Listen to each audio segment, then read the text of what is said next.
Chapter 1. A Boy from Texas. George W. Bush was born on July 6, 1946, in New Haven, Connecticut. But soon after, his family moved to Texas. Texas became his home. It was a place of wide-open skies, dusty roads, and big dreams. George was the first child of George H.W. Bush and Barbara Bush. His father came from a wealthy family and worked in the oil business. But young George didn't think much about that. He just wanted to play and explore. George had 5 younger siblings. As the oldest, he was often the leader of their adventures. They laughed, argued, and made memories together. Life in the Bush home was never quiet. The family was close, but they also had high expectations. George's parents believed in hard work and strong values. His mother taught him to be kind and respectful.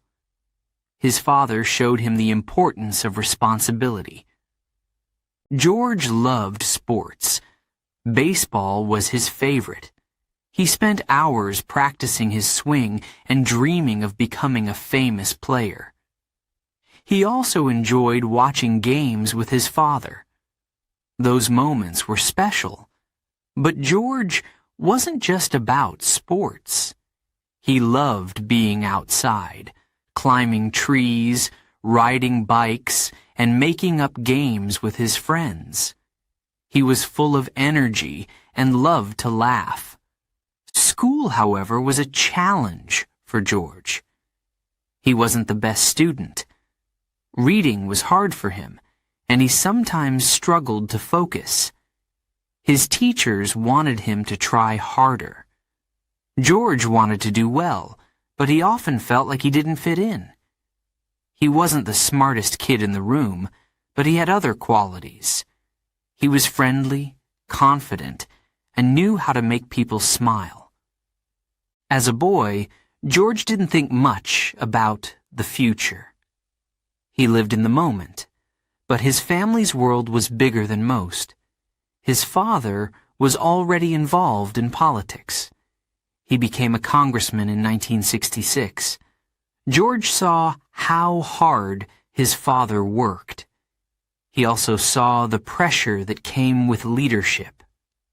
At the time, George didn't know if he wanted that kind of life. One summer, when George was 14, he went to a boarding school in Massachusetts. It was called Phillips Academy. It was far from Texas. George felt homesick. The other boys seemed smarter and more serious than him. They came from wealthy families and had big ambitions. George, on the other hand, just wanted to enjoy life. He didn't love studying. His grades were average at best. Sometimes he wondered if he really belonged there. But George didn't give up. He had a talent for connecting with people. He made friends easily and became the kind of person others looked up to. He joined the school's baseball team and worked hard to improve. Even when he wasn't the best, he kept trying. His cheerful attitude and determination helped him through tough times. Back in Texas during the holidays, George felt more like himself. He loved being home with his family. He would ride horses, watch sunsets, and laugh with his siblings. Texas was where he felt free. But as he grew older, he began to wonder about his future. What kind of man would he become?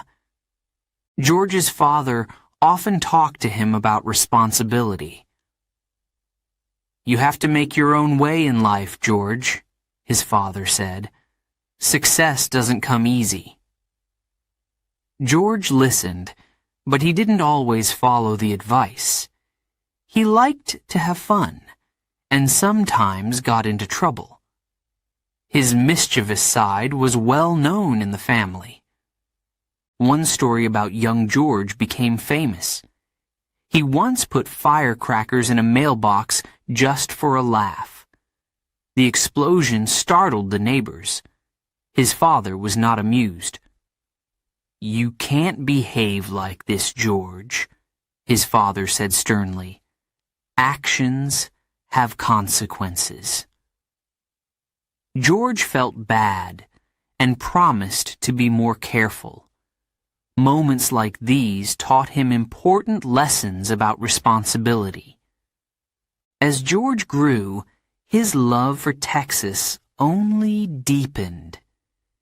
He admired the strength and independence of the people. Texans were proud, hard-working, and tough. George wanted to be like them. He admired his father's success, but wasn't sure he could follow in his footsteps. George's teenage years were full of ups and downs. He sometimes doubted himself. He didn't always feel smart or talented, but he had a big heart and a sense of humor that made people feel at ease. His ability to connect with others became one of his greatest strengths. By the time George finished high school, he was ready for a new adventure. He decided to go to Yale University, just like his father and grandfather. Yale was far from Texas, but George was excited. He didn't know what the future held, but he was ready to find out. Leaving Texas was bittersweet. George loved the land and the people, but deep down he knew that he needed to explore the world. As he packed his bags, his mother gave him some advice. "Stay true to yourself, George," she said, "and don't forget where you come from." Looking back, George's childhood shaped the man he would become. His love for Texas gave him strength. His family's values taught him discipline. His struggles in school taught him resilience. And his faith in himself, even when others doubted him, helped him keep moving forward. George didn't know it then, but his journey was just beginning. He would face many challenges in the years to come. Some would test his courage. Others would test his heart. But the boy from Texas would grow into a man who led a nation through some of its darkest days. For now, though, he was just George. A boy with big dreams, a mischievous grin, and a deep love for Texas. Chapter 2. A New Direction. George W. Bush started college in 1964. He went to Yale University in Connecticut, far from his Texas home. Yale was a prestigious school, known for its history and high standards. George's father and grandfather had also studied there. But George wasn't worried about following their footsteps. He just wanted to make friends and enjoy his life. At Yale, George quickly became popular. He had a big smile and a natural charm. People liked being around him. He joined a fraternity, a group of students who held parties and events. George loved the excitement and energy of college life. He made jokes, played pranks, and became the life of the party. However, George struggled with his studies. He didn't enjoy sitting in lectures or reading long books. His grades were low, and his professors were not impressed. George knew he wasn't living up to expectations, but he didn't seem to mind. "I'll figure it out later," he often said. George admired his father, but he was different from him. His father was serious and focused, a man who worked hard and planned every step of his life. George, on the other hand, liked to live in the moment. He believed there was plenty of time to grow up. One summer, George returned to Texas. He worked on an oil rig, a tough and dirty job. The work was hard, but George liked the challenge. He felt proud of himself. He realized how much he loved Texas and its people. But he also knew that he needed more direction in his life. After graduating from Yale in 1968, George faced a big decision. The Vietnam War was happening, and many young men were being drafted to fight. George wanted to serve his country, but he didn't want to go to Vietnam.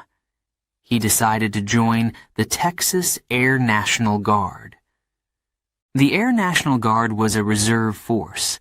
It allowed George to stay in the U.S. while serving as a pilot. Joining the Guard wasn't easy. George had to pass difficult tests to qualify for flight training. He was nervous but determined. He wanted to prove that he could succeed. Training to become a pilot was tough. George had to learn to fly complicated planes and follow strict rules. He spent long hours studying and practicing in the air. At first, he struggled. The instructors were tough, and George made mistakes. But he didn't give up. He pushed himself harder than ever before. Finally, George earned his wings. He became a certified pilot, flying F-102 fighter jets. He was proud of this achievement.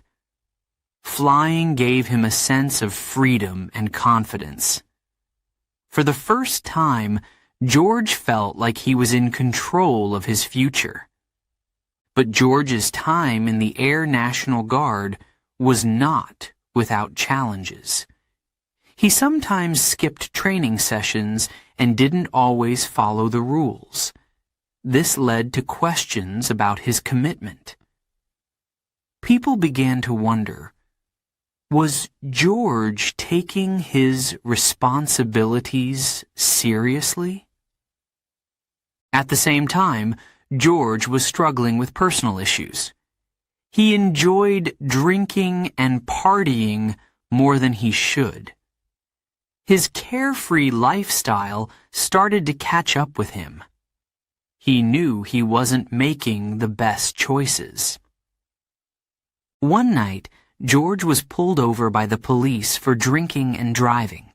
This was a wake-up call. His parents were disappointed. George felt ashamed. He began to realize that his actions had consequences. Despite these struggles, George continued to learn from his experiences. He started thinking more about what kind of man he wanted to be. He admired the discipline and courage of his fellow pilots. He also saw how hard his father worked in politics and business. Slowly, George began to feel the weight of responsibility. During this time, George also developed a deeper connection to his faith. He had grown up in a religious family, but now he began to reflect more on his beliefs. He started praying and asking himself important questions. What did he want to do with his life? How could he make a difference? In 1973, George left the Air National Guard. He returned to civilian life, but he wasn't sure what to do next. His father encouraged him to go to business school. George agreed, hoping it would give him direction. He enrolled at Harvard Business School in 1973. This was a big step for George. Harvard was one of the top schools in the country. The classes were demanding, and George had to work harder than ever before. He struggled at first, but he didn't give up. George's time at Harvard taught him discipline and focus. He learned how to manage money, make decisions, and work with people. These skills would help him later in life, even though he didn't know it at the time. After graduating from Harvard, George felt more confident. He was ready to start a new chapter. He moved back to Texas, excited to make his mark on the world. Looking back, these years were full of lessons for George W. Bush. He made mistakes, but he also learned from them. He discovered the importance of hard work, responsibility, and faith. These experiences shaped the man he would become. A man who would one day lead a nation through difficult times. Chapter 3. A Change of Heart. George W. Bush had a problem. For many years, he drank too much alcohol. At first, it didn't seem like a big deal. He enjoyed parties and good times with his friends. But over time, drinking started to affect his life. George's friends often laughed at his jokes. He was the fun guy at the party. He made everyone smile. But when the night ended, George felt empty. He knew something wasn't right. His family started to worry. His father, George H.W. Bush, was a man of discipline and respect. He had big hopes for his son. George's mother, Barbara, was loving but firm. She told him, "George, you need to think about your future." George listened, but he didn't always change. He was stubborn. He thought he could handle it. He didn't want to admit that alcohol was becoming a problem. One night in 1976, George made a serious mistake. He was driving home after drinking too much. The police stopped him. George was arrested for driving under the influence. This was a wake-up call. His parents were disappointed. George was embarrassed. After that night, George began to think deeply about his life. He realized he needed to change. But change didn't come quickly. He still went out with friends. He still drank. But the doubts in his mind grew stronger. In 1977, George met a woman named Laura Welch. She was kind, calm, and intelligent. Laura wasn't like the women George had dated before. She was different. She didn't drink much. She loved books and quiet evenings. Laura made George think about the kind of man he wanted to be. George and Laura got married later that year. Their love brought stability to George's life. But even Laura couldn't solve his problem with alcohol. George had to make the decision himself. In 1986, everything changed. George was now 40 years old. He was no longer a young man. He had a family, a career, and responsibilities, but he still drank too much. One morning, after a long night of drinking, George woke up feeling terrible. His head hurt. His heart was heavy. He looked at himself in the mirror and asked, "Is this who I want to be?" The answer was clear. No. George wanted more for his life. He wanted to be a better husband, a better father, and a better person. That day, George made a decision. He stopped drinking. It wasn't easy. At first, he missed the parties and the fun, but he knew he had to stay strong. He leaned on his faith for support. George started to pray more often. He asked God for guidance. His faith became a powerful force in his life. It gave him hope and strength. When he felt weak, he turned to prayer. His family also supported him. Laura encouraged him every step of the way. She was proud of him for making the change. His parents, too, were relieved. They saw a new George, a man who was finally in control of his life. Stopping drinking wasn't just about saying no to alcohol. It was about becoming a new person. George began to focus on the things that really mattered. He spent more time with his family. He worked harder on his career. He started thinking about how he could make a difference in the world. This change of heart didn't happen overnight. It took time. George faced challenges.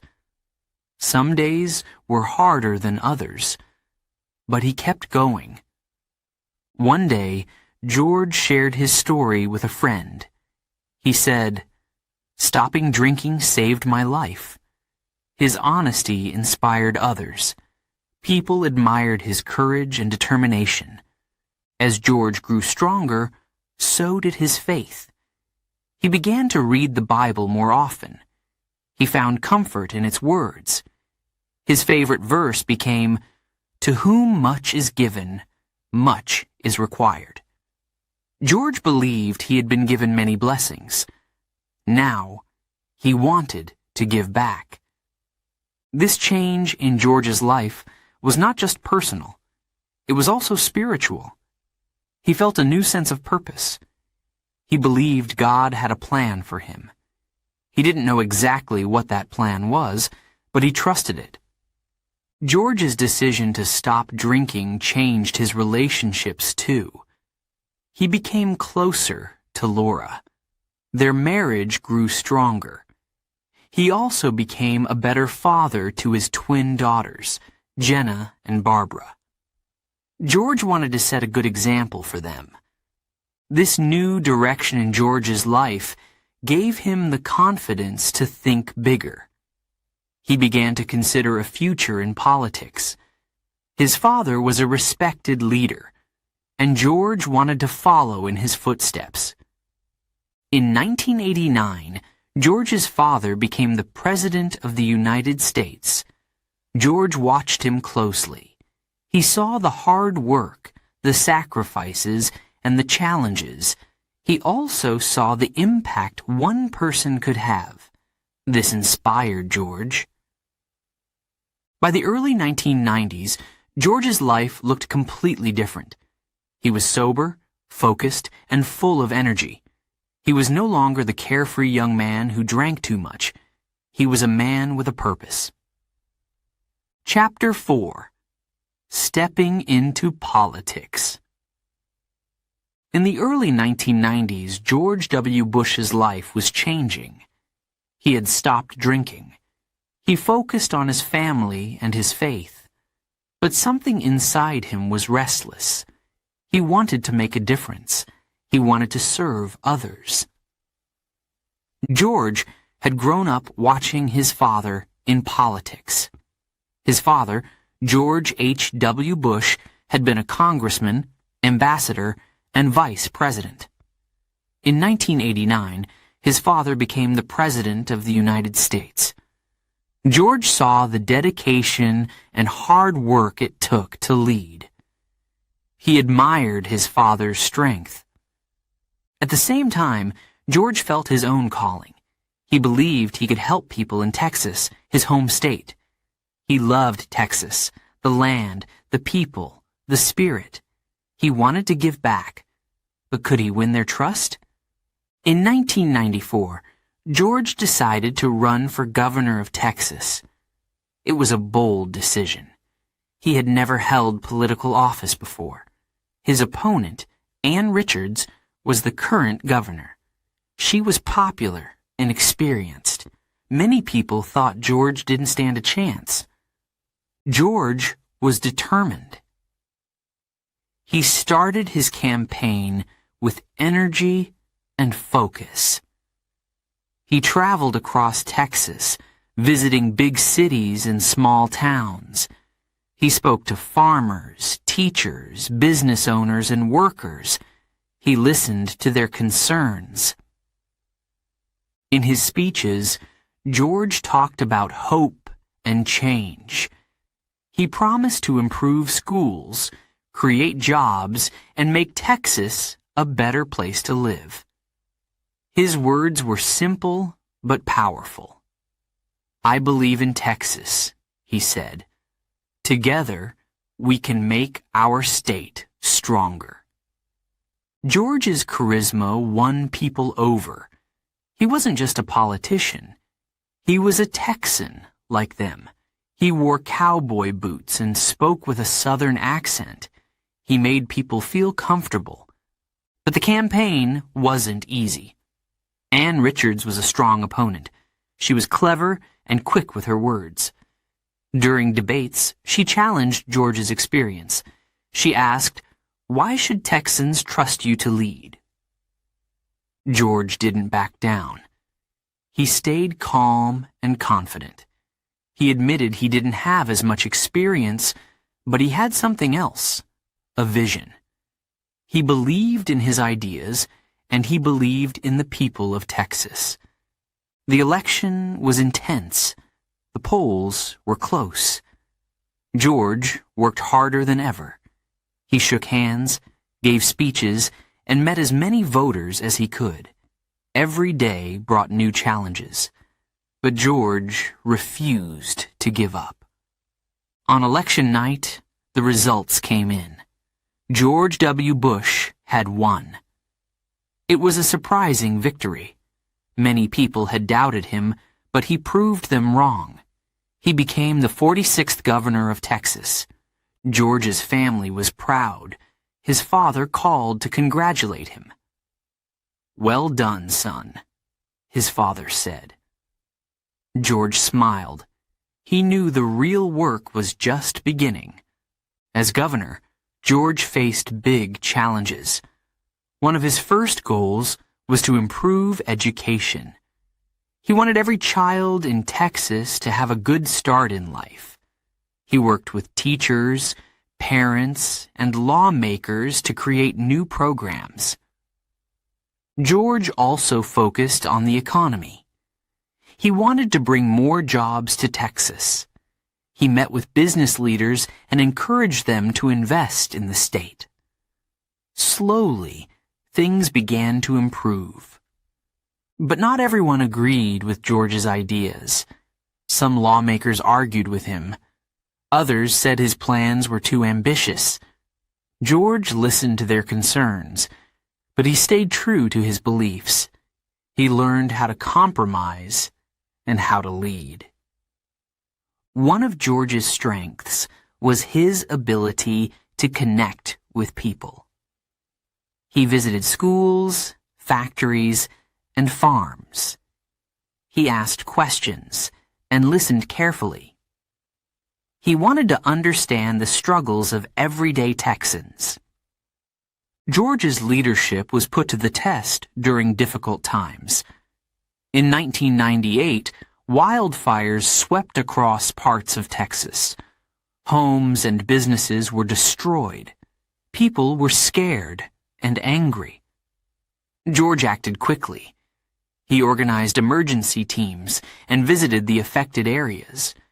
He spoke to families who had lost everything. "We will rebuild," he told them. His words gave people hope. By the end of his first term, George had earned the respect of many Texans. Even those who didn't vote for him admitted he was a strong leader. In 1998, he ran for re-election. This time, his victory was even bigger. During his second term, George began to think about the future. Texas was doing well, but he wanted to do more. He started to consider running for president. It was a big decision. Could he lead the entire country? George talked to his family and close friends. He prayed for guidance. He knew the road ahead would be tough, but he felt ready. His time as governor had prepared him for the challenges of leadership. This chapter of George W. Bush's life shows how determination can lead to success. He faced doubt and criticism, but he didn't give up. He worked hard, listened to others, and stayed focused on his goals. George's journey in politics had just begun. The boy from Texas had proven he could lead. Now, the world was watching to see what he would do next. Chapter 5. The Road to the White House. In 1999, George W. Bush made a big decision. He announced that he would run for President of the United States. It was a bold step. George believed he could lead the country. He had been a successful governor of Texas. Now, he wanted to take on a bigger challenge. Running for president is not easy. It takes time, money, and hard work. George began traveling across the country. He visited small towns, big cities, and everything in between. He shook hands, gave speeches, and listened to people's concerns. In his speeches, George talked about his vision for America. He promised to improve education, lower taxes, and make the government work better. "I want to be a uniter, not a divider," he said. People liked his energy and confidence, but George faced competition. Other politicians wanted to be president too. The first challenge was winning his party's nomination. To do this, George had to prove he was the best choice. His main opponent was John McCain, a respected senator and war hero. The race between George and John McCain was tough. Both men worked hard to win votes. They debated on television, sharing their ideas and plans. McCain had more experience in Washington, but George focused on his record as governor. He said, "I know how to bring people together to get things done." In the end, George won the nomination. He was now the Republican candidate for president. But the real challenge was still ahead. He would face Al Gore, the vice president, in the 2000 election. Al Gore was a strong opponent. He had been in politics for many years. He was well known and respected. George knew this would be a close race. The campaign was intense. George and Al Gore traveled across the country, meeting voters and giving speeches. They debated on television. Millions of Americans watched. Both men wanted to show they were ready to lead. George focused on his message of change. He promised to cut taxes and improve schools. He said, "I believe in the American dream. I want to help every family achieve it." His words inspired hope. Election day came on November 7th, 2000. Millions of people went to vote. George and his family waited anxiously for the results. It was a long night. The votes were very close. At first, it looked like Al Gore had won. Then, it looked like George had won. The results in one state, Florida, were too close to call. Florida's votes would decide the winner. The nation held its breath. People were nervous and confused. News channels showed maps of Florida again and again. It was a tense time for everyone. The votes in Florida were counted and then recounted. Lawyers got involved. There were arguments about which votes should be counted. The process dragged on for weeks. George and his family stayed hopeful. They prayed and waited. The uncertainty was difficult, but George remained calm. He trusted that everything would work out. Finally, on December 12, 2000, the Supreme Court made a decision. They ruled in George's favor. He had won Florida's 25 electoral votes. This gave him enough to become president. The announcement brought relief and celebration.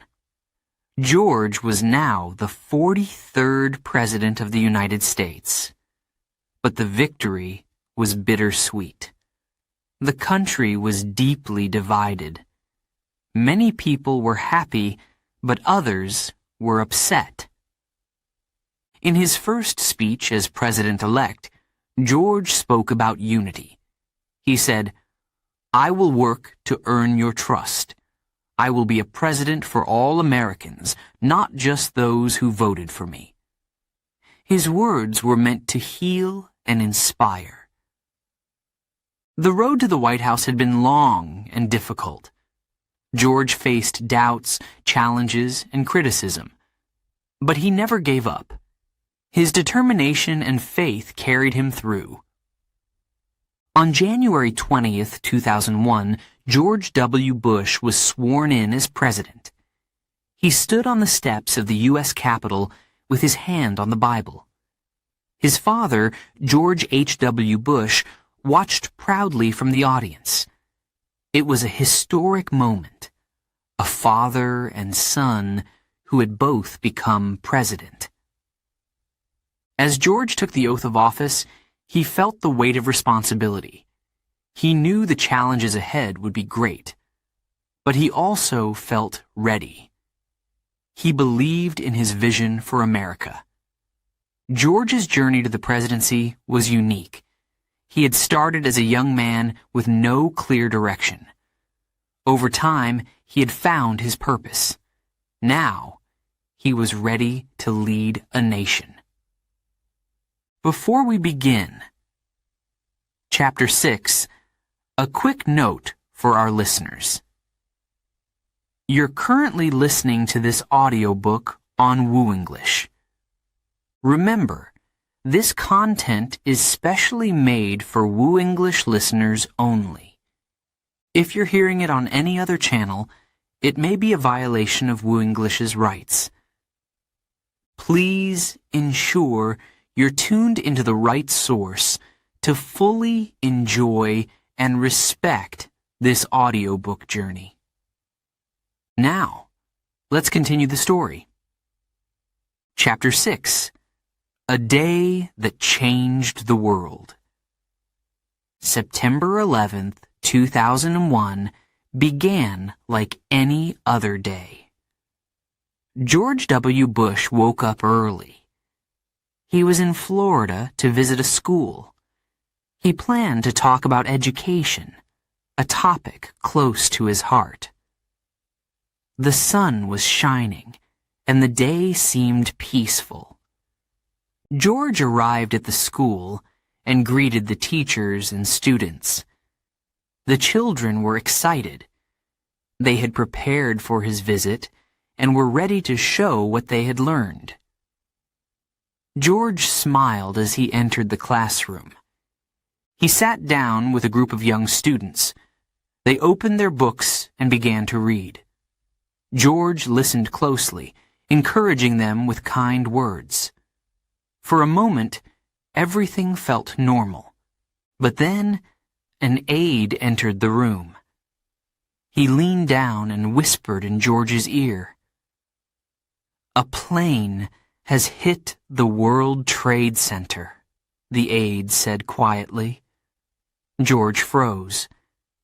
He didn't understand at first. Was it an accident? George stayed calm. He nodded, thanked the aide, and continued listening to the children read. His mind, however, was racing. What had happened in New York? Was anyone hurt? Minutes later, the aide returned. He whispered again, "A second plane has hit the other tower. America is under attack." George's heart sank. This was no accident. This was something terrible. George finished the reading session, trying to remain composed. He didn't want to alarm the children, but inside he felt the weight of the moment. He knew this was a crisis unlike anything he had faced before. He left the classroom and entered a small room where his team was waiting. They told him what they knew. 2 planes had crashed into the World Trade Center in New York City. Another had hit the Pentagon in Washington, D.C. A 4th plane was missing. George felt a mix of emotions, shock, sadness, and anger. He thought about the people in the towers, the workers at the Pentagon, and the passengers on the planes. He knew many lives had been lost. As president, George had to act quickly. He needed information. He needed to make decisions. But most importantly, he needed to reassure the American people. He spoke briefly to the press, calling the attacks a national tragedy. He promised that those responsible would be brought to justice. His voice was steady, but his heart was heavy.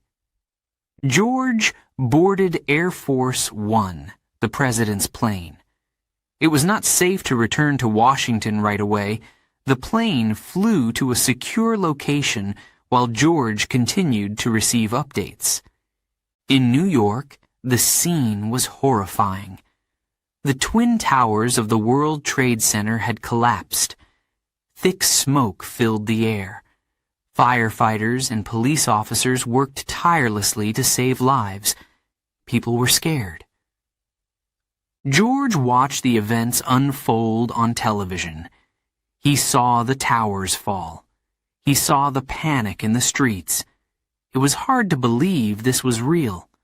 He thought about the families who had lost loved ones. Back on Air Force One, George made calls to world leaders.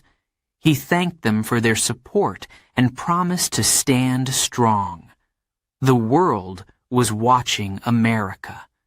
George knew his response would shape history. Later that day, George returned to Washington, D.C. He went straight to the White House. Security was tight. Everyone was on high alert. George met with his team to discuss the next steps. That evening, George addressed the nation from the Oval Office. His voice was calm but firm. He said, "Today, our way of life came under attack, but we will not be defeated. We will find those responsible, and we will protect our people." Millions of Americans watched the speech. They were scared, but George's words gave them hope. He called for unity, saying, "We are stronger together." In the days that followed, George visited New York City. He stood at Ground Zero, where the towers had fallen. The air was thick with smoke and dust. Rescue workers were still searching for survivors. George climbed onto a pile of rubble to speak to the workers. He used a bullhorn to address the crowd. "I can hear you, yeah," he said. "The rest of the world hears you, and the people who knocked these buildings down will hear from us soon." His words brought cheers from the crowd. They inspired hope and determination. George's visit showed the country that he cared deeply about the victims and their families. But the road ahead was not easy. The attacks had left America in shock. People were grieving. The economy was struggling. George faced immense pressure to keep the nation safe. He worked closely with his team to plan a response. They identified the group responsible for the attacks, Al-Qaeda, led by Osama bin Laden. This group had been training terrorists in Afghanistan. George declared a war on terror. He vowed to fight those who threatened America's safety. His decision to send troops to Afghanistan was met with support from many, but also raised questions. Was this the right path? The events of September 11th changed George W. Bush's presidency. They also changed the world. George faced one of the greatest challenges any leader could face. He had to guide a nation through grief, fear, and uncertainty. Through it all, George relied on his faith. He prayed for strength and wisdom. He leaned on his family and close advisors. He knew the decisions he made would have lasting consequences. September 11, 2001, was a day of sorrow, but it was also a day of unity. Americans came together to help one another. George saw the resilience of the American people. It gave him hope for the future. Chapter 7. War on Terror. After September 11, 2001, George W. Bush made a promise. He told the American people he would protect them. He said the attacks must never happen again. His voice was strong and his words were clear. "We will not rest until we bring justice to those responsible," he declared. The attacks had shocked the world. People were scared and angry. They wanted answers. George worked with his team to plan a response. They discovered that Al-Qaeda, a terrorist group, was behind the attacks. The group's leader, Osama bin Laden, was hiding in Afghanistan. George made a difficult decision. He ordered the U.S. military to attack Al-Qaeda and its supporters in Afghanistan. The goal was to destroy the terrorist network and capture bin Laden. On October 7, 2001, the war in Afghanistan began. The first strikes came from the air.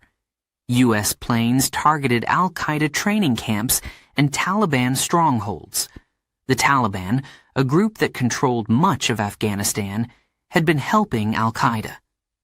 George called them enemies of freedom. The war was not easy. Afghanistan's mountains and deserts made fighting difficult, but the U.S. military worked with allies to push the Taliban out of power. By December 2001, the Taliban government had fallen. Many Al-Qaeda fighters were captured or killed.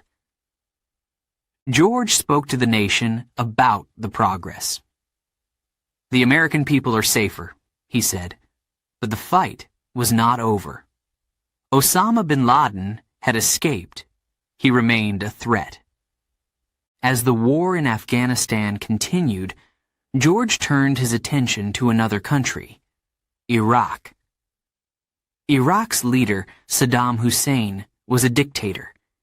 He had been in power for many years. George and his team believed Saddam was hiding dangerous weapons. They called them weapons of mass destruction, WMDs. George warned the world about Saddam. He said Iraq could use these weapons to harm other countries. He also accused Saddam of supporting terrorists. Many Americans agreed with George. They wanted to stop Saddam before it was too late.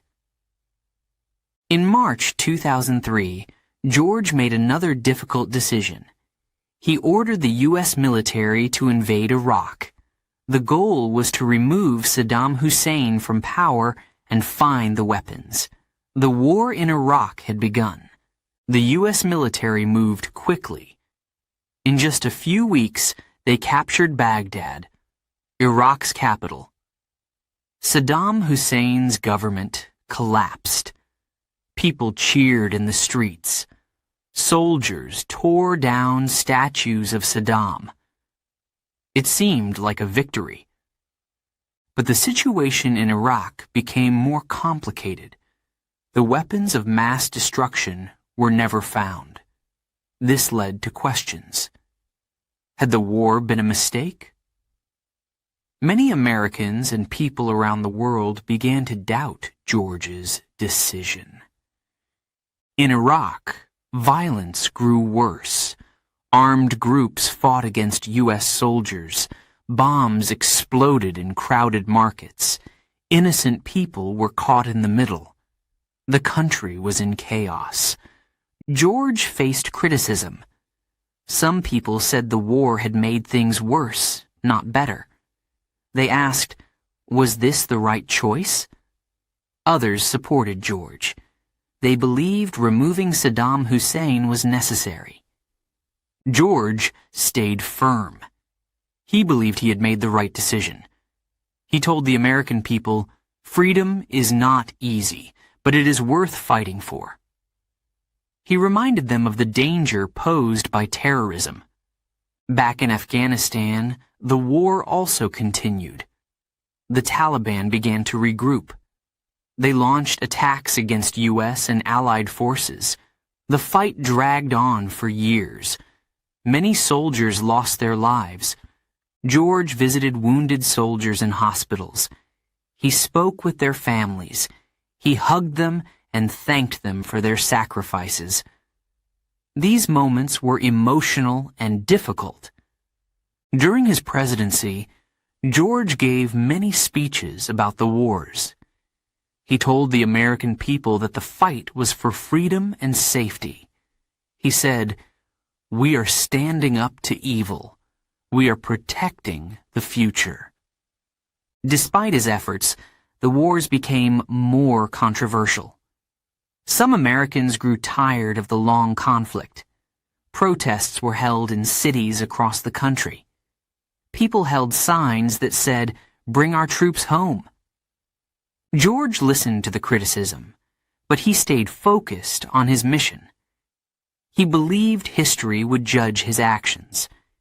He often said, "Time will tell if we were right." In 2006, the violence in Iraq reached a peak. George decided to send more troops. This was called the Surge. The goal was to stabilize the country and reduce violence. The surge helped, but the cost was high. More lives were lost. By the end of George's presidency in 2009, the wars in Afghanistan and Iraq were still ongoing. The Taliban remained a threat. Iraq was still rebuilding.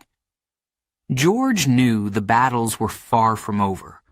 Looking back, the war on terror defined George's presidency. He faced some of the hardest decisions a leader could make. He had to balance the safety of his country with the cost of war. For many, George's actions were controversial. Some admired his strength and determination. Others criticized his choices, but no one could deny the impact of his leadership during these challenging times. Chapter 8. A Nation Divided. The wars in Afghanistan and Iraq continued for years. Soldiers fought bravely on distant battlefields. Many gave their lives. Families back home waited anxiously for news. For some, the wait ended with tears and heartbreak. For others, it ended with relief and gratitude. At first, many Americans supported the wars. They believed the fight was necessary to protect the country. George W. Bush promised to keep the nation safe. His speeches gave people hope. "We will not falter, and we will not fail," he said. But as time passed, Opinions began to change. The wars were taking longer than anyone expected. The costs were rising: money, lives, and trust. People started asking hard questions. Why were the wars still going on? Why had weapons of mass destruction not been found in Iraq? Were the decisions to invade the right ones?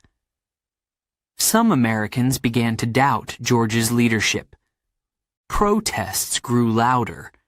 People marched in the streets, holding signs and chanting for peace. They wanted the troops to come home.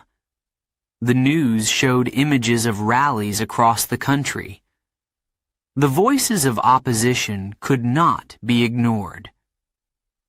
In Washington, George faced criticism from lawmakers. Some said the wars were a mistake. Others supported him but urged him to find solutions faster. The debates were heated. George listened carefully but remained firm in his beliefs. He believed the wars were necessary to stop terrorism and protect freedom. He often said, "History will judge us, but I will not waver in doing what I think is right." Still, the criticism was hard to bear. George cared deeply about the troops and their families. He met with soldiers and visited hospitals to see the wounded. He hugged them, thanked them, and promised their sacrifices were not in vain. One of George's visits to a military hospital was especially emotional. A young soldier who had lost both legs said, "Mr. President, I'd do it all again for my country." George was moved to tears. Moments like these reminded him of the cost of war. At the same time, George faced challenges at home. The country was divided. Some Americans supported his leadership. Others felt the wars had made things worse. Families argued. Friends disagreed. The economy also began to struggle. Jobs were lost, and businesses closed. For many Americans, life became harder. They looked to the president for answers. George tried to bring the nation together. He gave speeches calling for unity. He said, "We are all Americans. We must work together to build a better future." But his words didn't always reach everyone. The media played a big role in shaping opinions. News channels and newspapers reported every decision, every mistake, and every challenge. Some reports were supportive, while others were critical. Americans watched and read, forming their own opinions. George also faced challenges within his own party. Some Republicans wanted him to change his strategies.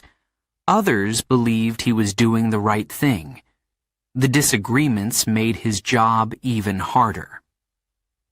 One of the most difficult moments came in 2005, when Hurricane Katrina struck the Gulf Coast. The storm caused massive destruction, especially in New Orleans. Thousands of people lost their homes. Many lost their lives. The government's response was slow and chaotic. People were angry.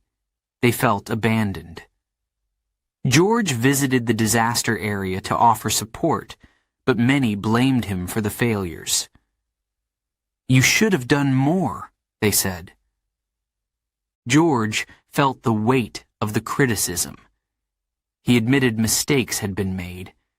He worked to improve the response and help those affected, but the damage to his reputation was already done.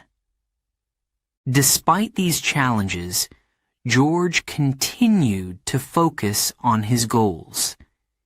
He believed his actions would make the country safer in the long run. He also worked to strengthen relationships with other nations. He wanted America to be a leader in the world. George found strength in his faith. He prayed for guidance and leaned on his family for support. Laura, his wife, often reminded him to stay hopeful. "You're doing your best," she said. "That's all you can do." The divisions in the country were not easy to heal. People held strong opinions, and the wars remained controversial. George often said, "Leadership is not about being popular. It's about doing what's right." As his presidency continued, George faced new challenges, but he never stopped working. He believed in his mission to protect America and promote freedom. Even when the country seemed divided, he held on to hope. This chapter in George W. Bush's life shows the difficulty of leadership. It reminds us that decisions are not always clear or easy. Leaders must carry the weight of their choices and face the criticism that comes with them. Through it all, George's determination never wavered. He stayed true to his values and continued to lead during one of the most challenging times in American history. Chapter 9. Leading with Faith. George W. Bush faced many challenges as president. The weight of his decisions was heavy. Wars raged in Afghanistan and Iraq. The economy struggled. People criticized him. Through it all, George leaned on his faith. Faith had always been a part of George's life. He grew up in a religious family. His mother taught him Bible stories, and his father showed him the importance of prayer. But as a young man, George did not always follow these lessons. It wasn't until his struggles with alcohol that George's faith deepened. When he decided to stop drinking, he turned to God for strength. He began to pray every day. He read the Bible and found peace in its words. As president, George's faith became even more important. Every morning he spent time in prayer. He asked God for wisdom and courage. "I cannot do this alone," he often said. "I need God's help." During times of crisis, George felt his faith grow stronger. After the attacks of September 11, 2001, he prayed for the victims and their families. He asked God to guide him as he made difficult decisions. George also surrounded himself with people of faith. He met regularly with spiritual advisors.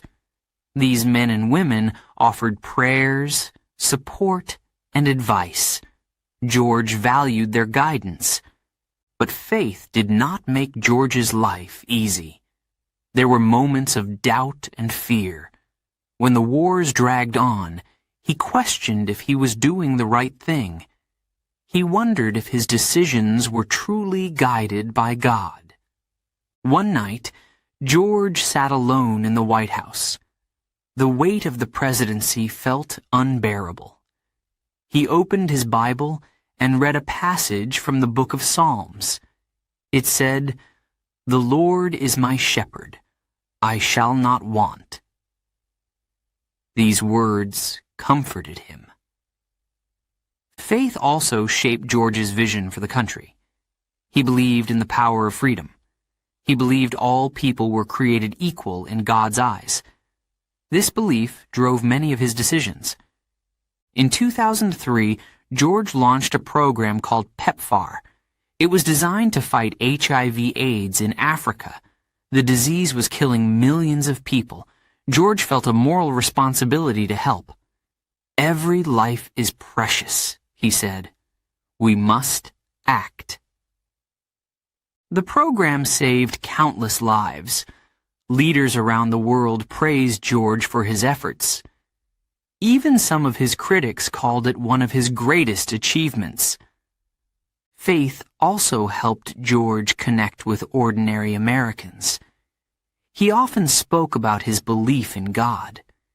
He shared personal stories about how prayer had guided him. For many people, these words were inspiring.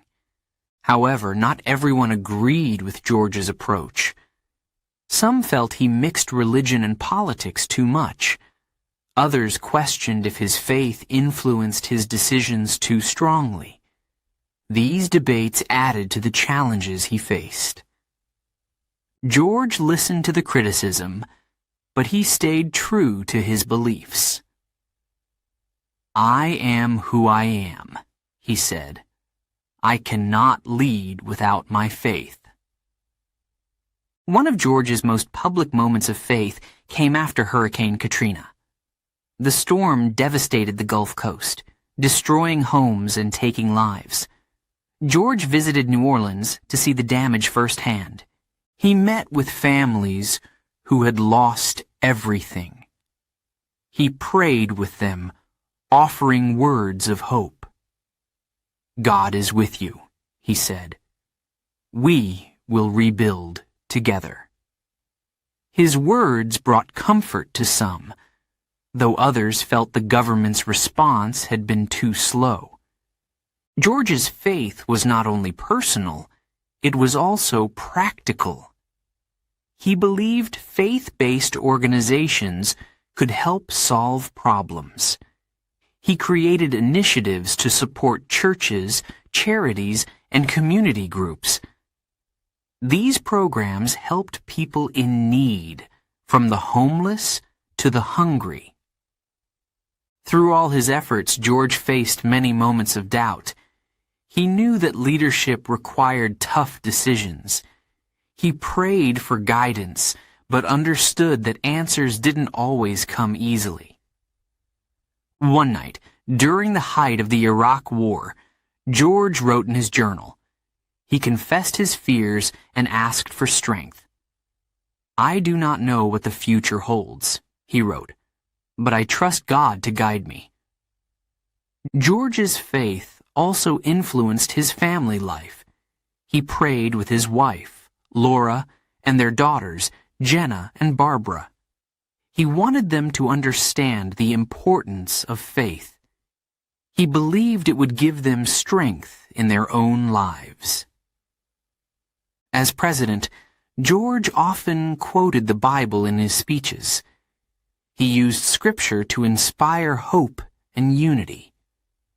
After the attacks of 9/11, he said, "The light shines in the darkness, and the darkness has not overcome it."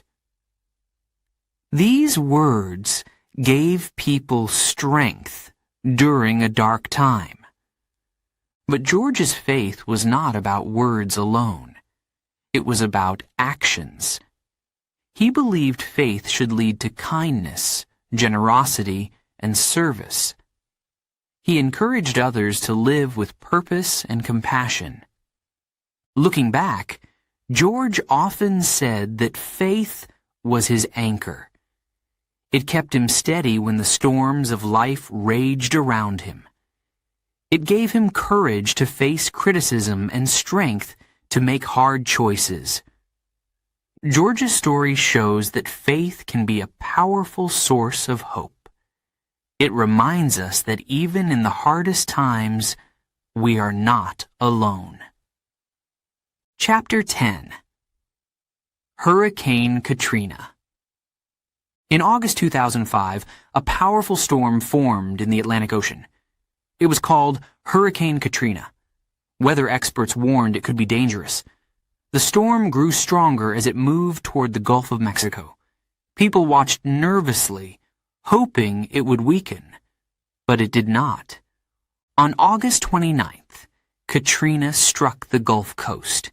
The damage was devastating. New Orleans, Louisiana, was hit the hardest. The city was below sea level and protected by levees. These levees were built to keep water out, but Katrina was too strong. The levees broke. Water poured into New Orleans. Streets turned into rivers. Homes were flooded. People climbed onto rooftops to escape. Many were trapped without food or water. It was a disaster unlike anything America had seen in years. George W. Bush was at his ranch in Texas when Katrina made landfall. He was briefed about the storm and its destruction. The news was grim. Thousands of people were in danger. The city needed help, and fast. At first, the response was slow. Local and state governments struggled to handle the crisis. Emergency teams were overwhelmed. People were stranded in their homes or shelters. The Superdome, a large stadium in New Orleans, became a refuge for many. But conditions inside were terrible. The federal government was expected to step in. FEMA, the Federal Emergency Management Agency, was in charge of disaster relief. But FEMA was unprepared for a disaster of this size. Supplies were delayed. Rescue efforts were disorganized. As days passed, frustration grew. People begged for help on live television. They held signs that said, "We need water," and "Save us." The images were heartbreaking. The whole country was watching and waiting. George visited the area to see the damage. He flew over New Orleans in Air Force One. From the sky, he could see the flooded streets and destroyed homes. The view was shocking. But the visit didn't go as planned. Many people felt George was too distant. They wanted him on the ground, talking to survivors. They wanted action, not just words. Criticism of the government's response grew louder. People asked, why did it take so long to help? Some blamed local officials, others blamed FEMA. Many blamed George. George admitted mistakes were made. He said, the federal government did not fully understand the size of the problem. He promised to improve the response. He sent more resources to the region. But the damage was already done. Both the physical destruction and the public's trust had been shaken. For many, the slow response to Katrina became a symbol of government failure. Despite the challenges, recovery efforts continued. Volunteers from across the country came to help. They brought food, water, and supplies. Organizations like the Red Cross worked tirelessly to support survivors. George visited New Orleans again, this time meeting with families who had lost everything. He hugged them, listened to their stories, and promised to help rebuild. These moments were emotional and heartfelt. One of the hardest parts of Katrina was the loss of life. More than 1,800 people died. Many were elderly or disabled, unable to escape the rising water. George felt the weight of their loss. He knew the government had to do better in the future. Rebuilding New Orleans was a long and difficult process. Homes, schools, and businesses had to be repaired or replaced. Some people chose to leave the city and never return. Others stayed, determined to rebuild their lives. George worked to provide funding for recovery efforts. Billions of dollars were spent to repair levees, support families, and restart businesses. But the process was slow. Many people felt forgotten. For George, Hurricane Katrina was one of the most difficult moments of his presidency. He faced anger, disappointment, and criticism. He often reflected on what could have been done differently. Looking back, George said, "Katrina taught us important lessons. We must be better prepared for disasters. We must act faster." He hoped future leaders would learn from these mistakes. Hurricane Katrina was a tragedy that tested the nation.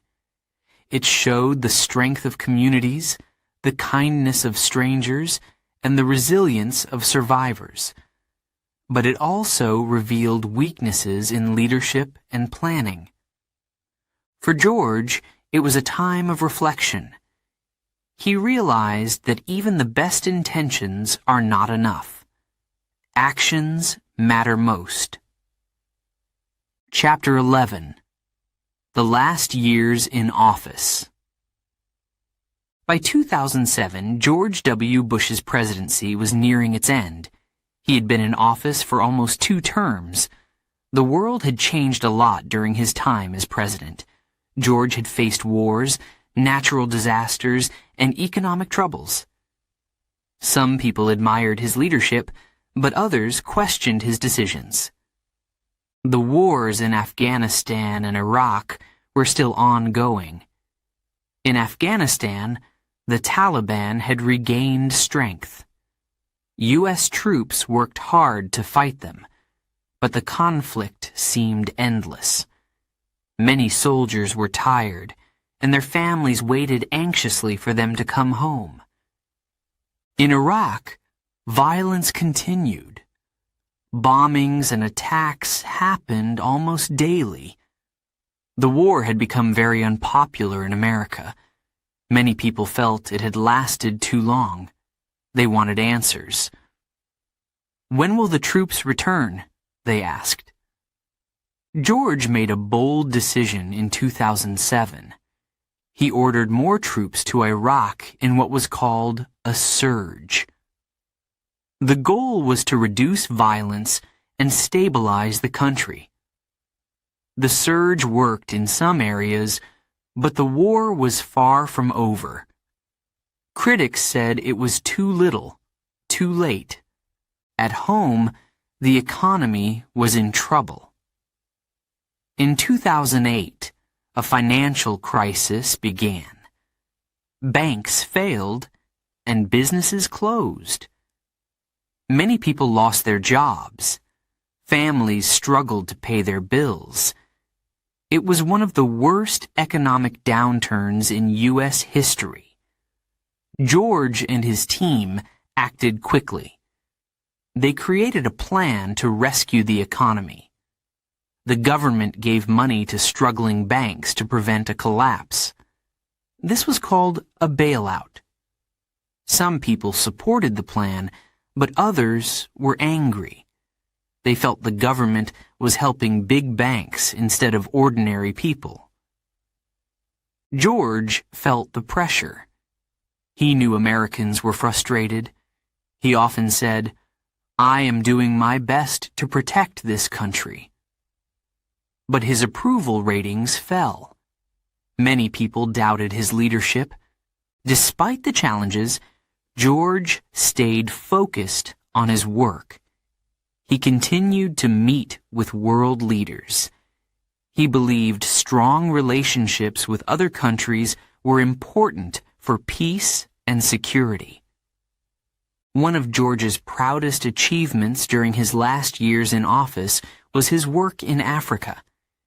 He created programs to fight disease, especially HIV/AIDS and malaria. These programs saved millions of lives. Many world leaders praised his efforts. George also focused on education. He had introduced a program called No Child Left Behind early in his presidency. The goal was to improve schools and help students succeed. By the end of his presidency, the program had mixed results. Some schools showed progress, but others struggled to meet the standards. As his time in office came to a close, George thought about his legacy. He wondered how people would remember him. Would they focus on the wars and the financial crisis? Or would they see the good he had tried to do? George gave his final State of the Union address in January 2008. He spoke about the challenges the country faced. He urged Americans to stay strong and united. "Our best days are still ahead," he said. The 2008 presidential election was historic. Barack Obama, the first African-American candidate from a major party, won the race. George met with Obama at the White House to ensure a smooth transition. He wanted the new president to succeed. On January 20th, 2009, George left the White House. He and Laura returned to Texas, where they looked forward to a quieter life. George reflected on his years as president. He admitted he had made mistakes, but said he had always tried to do what he thought was right. For George, leaving office was bittersweet. He was proud of his efforts, but knew not everyone agreed with him. He said, "History will judge my presidency. My job was to lead, not to seek popularity." Back in Texas, George began a new chapter. He focused on helping others. He started a foundation to support veterans and fight disease in Africa. He also began painting, finding peace in art. Looking back, George's last years in office were some of the toughest. The wars and the economy tested his leadership. He faced criticism and doubt, but he stayed true to his values and worked hard to serve his country. Chapter 12. Legacy of Leadership. When George W. Bush left the White House in 2009, his life changed completely. He was no longer president. His days were quieter, and the pressures of leadership were behind him. But George wasn't ready to stop making a difference. He wanted to help others and reflect on his time in office. George and Laura moved back to Texas. They settled in Dallas, where they began a new chapter. George started the George W. Bush Presidential Center. It included a library, museum, and institute focused on leadership and global issues. He wanted the center to inspire others to serve and lead. One of George's biggest passions after leaving office was helping veterans. He had seen the sacrifices made by soldiers during his presidency. Many had returned home with injuries, both physical and emotional. George felt a deep responsibility to support them. He started the Bush Institute's Military Service Initiative. This program helped veterans adjust to life after war. It provided job training, health care, and mental health support. George spent time meeting with veterans, listening to their stories, and thanking them for their service.